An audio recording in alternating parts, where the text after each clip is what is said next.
Hi guys, Dr. Gillard here. I have a little extra time today and I wanted to share a really interesting case that kind of a rare phenomenon has occurred in this patient with a simple disc herniation, but it's gotten stuck in a really unusual place which you don't see very often, and it might be big trouble if he doesn't get better without surgery, because the surgeons are going to have a really tough time finding that. So just to review the anatomy, because the anatomy is a little tough down here, and I made a video, I might stick it in here after this. I haven't decided yet, I have to look to see how it came out. But this is an overhead view of the sacrum, and I have full videos on this. You can go watch those if you really want to go in the weeds on this. But this video is really designed more for my spine care professionals who follow me. So you guys already have a pretty good understanding of this. But this is a S to I view of the sacrum. This is the S1 superior vertebral end plate. This is the sacral canal, kind of the star of the show today. And what, I can get my drawing tools out here right now. Let's make it pink. We got a herniation. Remember, the herniations usually go straight back. We have a herniation that has went into the plane of the page and right down the sacral canal, and actually went in to the anterior sacral foramen. So it's actually coming out. It hasn't come all the way out, but it's actually sticking right in the proximal part of the anterior sacral foramen, which is very unusual. It goes into the sacrovertebral canal, through the sacral canal, into the sacrovertebral canal, and even ventures into the anterior sacral foramen. And the poor S1 nerve root is just getting hammered by this thing. And I'll show you, we'll do a live MRI demo here after I review the anatomy with you. So yeah, that's where we're going. This is a to P view, of course, of the sacrum. And we have sacral foramen. Sciatic nerve, S1 here is a big piece of the sciatic nerve, so that will form with the lumbosacral trunk, which comes over the sacroala here. So L4 joins with L5 here. They form the lumbosacral trunk. And then S1 comes and forms. That's the majority of the sciatic nerve right there. So that's a big piece of it. All right. So that is the story there. This is a PA view just of the area we're talking about. So here's L5. The disc, of course. Oops.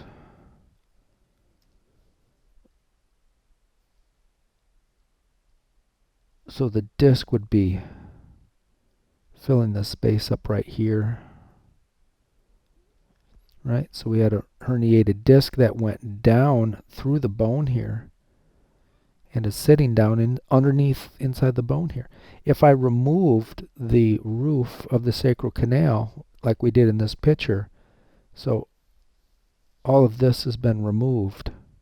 If we could take this bone out, then we'd see this picture, and we can see the thecal sac ends about at S2, and we can see the S1 nerve root as it passes by the disc, and it goes. They've removed the sacral intervertebral canal here, and you can see it going through the anterior sacral foramen.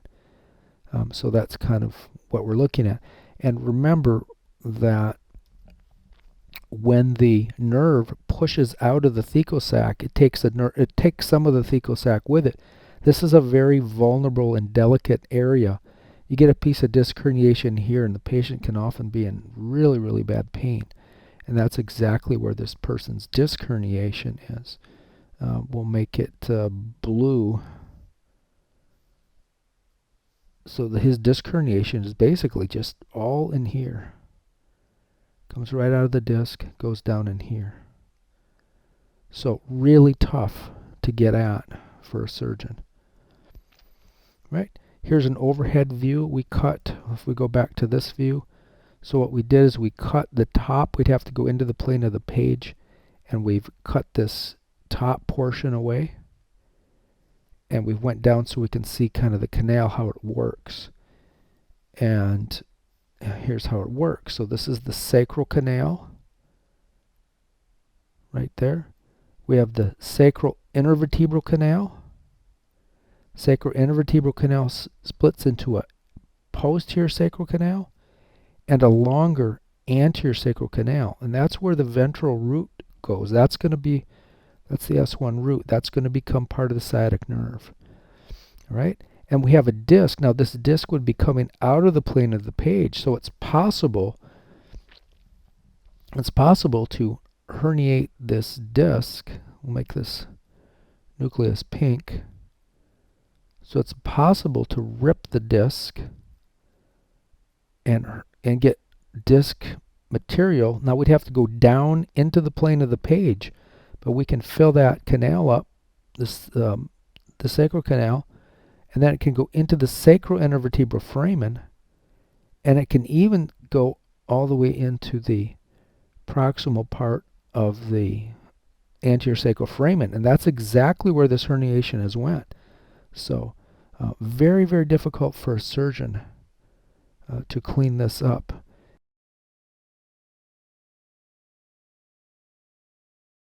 Hi guys, I think I covered the anatomy pretty well on the PowerPoint, but I just want to show you a real sacrum and look at that anatomy again of the sacral canal.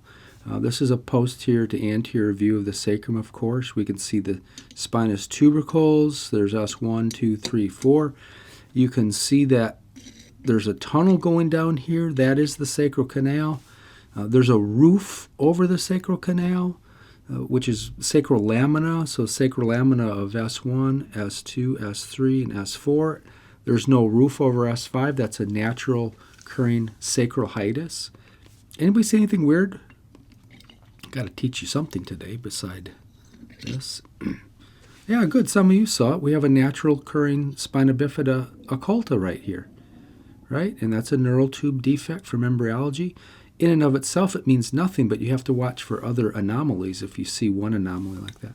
But let's look at this, kind of the star of today's talk, is this sacral canal and how the spinal nerves or how the traversing nerve roots leave, because ultimately to make the sciatic nerve, right, the S1 roots come out of here. These are the anterior rami, as I just told you, come out of here and mingle with the lumbosacral trunk to form the majority of the sciatic nerve. So how do they get out of there?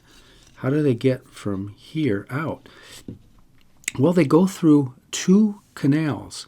Well, really three canals. And let me just describe how the herniation, and we can teach you the anatomy for how this herniation occurred. So the herniation occurred. It was actually on the other side, but it's too hard for me to do it that way. But we'll just do it on this right side here. And it really did occur on his right side, but the images are reversed. Anyway, I digress. So a hernia occurs right here, and normally it sticks out like that and causes trouble. But the hernia can also occasionally, it can go down the sacral canal. And that's what our patients did. Not only that, if I turn this like this, and I can't see, I'm hoping that you can see everything. The herniation, the tip of my probe is the hernia. The herniation actually traveled into the sacral intervertebral foramen, and then it kept right on going and ended up in the proximal part of the anterior sacral canal.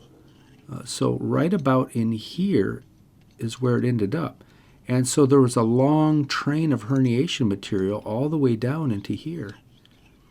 All right? So the nerve roots, the S1 nerve roots, just completely crushed by this, and that's why he had no power. He couldn't do not even one single leg calf raise on the right because of this herniation. Okay? Just for completeness, if we go to the sacral intervertebral foramen, which is right here, that's where the spinal nerve would live, and it can split and go this way into a posterior or ventral or dorsal ramus, or it can split into an anterior ramus or the ventral ramus. And we just went over that anatomy. Okay, so I hope that helped. Let's go take a look at the actual case. And here we go. All right, let's talk about the patient now. He's a 73-year-old, 6'2", 195 pounds, not a smoker. He's had a history of back pain on and off and leg pain. I talked to him in 2015 or 16 for another herniation, which got naturally reabsorbed. Past medical history is not contributory to this case. The treatment history so far, we treated him with, he's been treated with NSAIDs and COX-2 inhibitors, Celebrex, which didn't do much good. He tried an epidural steroid injection without getting an MRI, which was not very smart to do. It didn't work because they thought maybe the same herniation came back. He's tried chiropractic care, 3 treatments, and it made him worse, so he wouldn't go back to them. Hurt him, he said. He hasn't tried physical therapy or acupuncture. Examination today, he had no power in his right gastrocnemius. He couldn't do a single calf lift, not one single leg calf raise, so no power. His wife said gastrocnemius, or the calf, was weak, was kind of atrophied looking. He could walk on his heels, no problem. His extensor hallucis longus was no problem. He could lift it right to the ceiling, good force there.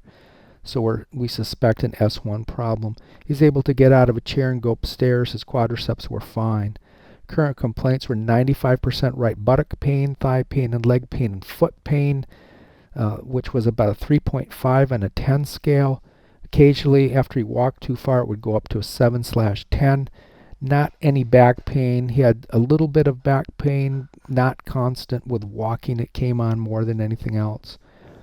His work is very light, not really an issue. Can sit and stand at will. He's stuck. He doesn't feel like he's improving. His oswestry disability, thank goodness, was only 26%, which is lower than I usually recommend for surgery. Successful discectomy is usually about 18%. So I think that in time that herniation will probably reabsorb, which is a great thing. But he's frustrated because he can't do the things that he likes to do. All right, let's get into the MRI findings now. All right, so let's get his MRI going here. Now this, let's see, I don't have to block that. There's nothing, no patient information there. This is just a ridiculous MRI. There's no proton density. There's just a T1, a T2 sagittal, and a T2 axial, and that's it. There's not even a T1 axial. There's no coronal, which I like. This is just ridiculous. And they didn't put cuts down the plane in the disc line, so they're too lazy to do that. I mean, I don't know the name of this center, but I got a good mind to put it out there. So see how the cut, they just did they call it a slab or a stack cut, where they didn't bother to change the disc line, and it worked okay for these discs, not so much for this one, but the technologist is supposed to stop and put a cut down the plane of the disc. Right? So when we get down to the disc, I really want to see, we have this terrible, look at L5, look at that terrible cut. I mean, we're just getting a cut down through L5 here. All I'm seeing is a little bit of the disc right here. Right? This is all bone, so gosh, lazy. The California MRI. So I'm going to do a video. I got some ones even worse than this. These MRI centers are popping up all over the place, and they're advertising $400 for an MRI. They don't bill insurance, and the MRIs, I can't even read them. I have to turn the client away. I can't even use it. So beware out there. Anyway, so enough of that. Now I'm not going to teach you how to read your MRI here. I have videos on that if you're just interested. This video is really for spine care professionals who already know how to read MRIs. But I'll in the link below, I'll lead a link on how to read your MRI if you're trying to figure this out yourself. So obviously this is the sagittal view. This is axial. This is T2 weighted. And you guys know the cut, so I don't have to go over that. I mean, the cut line real quickly, that whatever that cuts through, it shows up over here in the opposite plane. So this is a sagittal slice. We put a cut through it and we throw it down on the table here. And remember, the sides, of course, are reversed. This is right. This is left. Okay. And this, of course, is the disc. I shouldn't even be doing this. Here's the posterior arch, or the vertebral arch, or neural arch. Right? Facet joints are right here. This is 5, 4, 3. This is L2. So we have the L3 traversing roots here, and the L2 exiting roots are right there in the neuroforamen. All right, and you can see all these little dots. Those are the traversing roots waiting their turn to come out. Okay, I'm not going to say anything more than that, other than I should remember the thecal sac. There's no spinal cord in the lumbar spine, right? There's a thecal sac right here. Okay, that's it. So go to my video, and I assume you are a healthcare professional. So this patient has no power in his calf, yet his extensor hallucis longus had really good power. So he had full power. Extensor hallucis longus, are the muscle that raises the big toe to the ceiling if you have your foot flat on the floor. That's usually probably 90% of the time it's supplied purely by the L5 nerve root. And so he had full power there. It gives a little bit to the calf as well, but the gastrocnemius, or the calf. So he has no power in his calf, so I really want to go see the S1 nerve root to see what's going on. And there's really not anything terribly exciting down here. He had an old herniation here. I consulted him a long time ago, and it's completely reabsorbed. And that's what I think is going to happen to this one. So let's just jump down here and get to the point of this. Let me pull this up. You can see the modic changes. These are actually turned out to be type 2 modic changes. And right. So now the cut line is going to irritate me. But nevertheless, we can see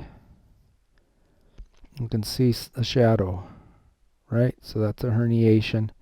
Now remember, the bones here at this level, unlike the other level, this is a football shape. L5 is football shaped. So it's going to poke out here a little bit, but not that much. So we have a right paracentral disc herniation, but we're not done yet. Let's go down another cut. And now you can see the thecal sac is dented right in. Right? The thecal sac should come across like this, like a triangle. It's got a pretty big thecal sac, really, for this low.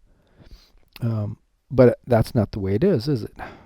No, it looks fine over here. And then it's getting pushed way in over here. And what's it getting pushed in by is a big herniation. And it looks a little kind of heterogeneous with regard to signal intensity. That, I know there's no research that I've seen on this, but in my experience, and I see this all the time. In fact, I have another case I might put up there with huge disc herniation completely reabsorbed in 4 months. That usually means that the body's going to reabsorb this through inflammation and macrophage attack. Yep, so there it is. If we keep going down, we'll work on this axial cut. So you can see that the left S1 nerve root right here it's not actually swollen. At first I thought this was swollen nerve root, but that's actually a fragment. That's probably a sequestration of the disc herniation itself. Maybe pull that up a little more.